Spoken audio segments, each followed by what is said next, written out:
Global world کے معزز ساتھیوں، آج ہم اس ویڈیو میں عثمانی سلطنت کے بارے میں بتائیں گے۔ 13ویں صدی میں اناطولیہ کی سرزمین پر ایک نئی طاقت ابھری جسے تاریخ سلطنت عثمانیہ کے نام سے جانتی ہے۔ اس سلطنت کی بنیاد عثمان اول نے رکھی، جس کے نام پر بعد میں عثمانی سلطنت مشہور ہوئی۔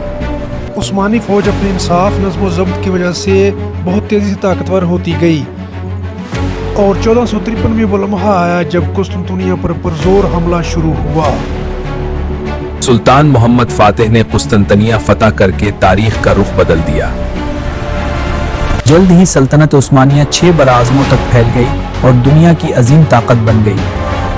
صدیوں تک عثمانی خلافت نے وسیع علاقوں پر حکومت کی اور اسلامی دنیا میں اہم مقام حاصل کیا، لیکن وقت کے ساتھ اندرونی کمزوریوں اور بیرونی جنگوں نے سلطنت کو کمزور کر دیا۔ پہلی جنگ عظیم نے عثمانی سلطنت کو شدید نقصان پہنچایا۔ 1924 میں عثمانی خلافت کا باضابطہ خاتمہ کر دیا گیا۔ ترک قوم، ہم جدید دور کی طرف بڑھ رہے ہیں۔ اس کے بعد مصطفیٰ کمال اتاتürk نے جدید ترکی کی بنیاد رکھی۔ آج کا ترکی ایک جدید اور طاقتور ملک ہے جس کی تاریخ عثمانی خلافت سے جڑی ہوئی ہے۔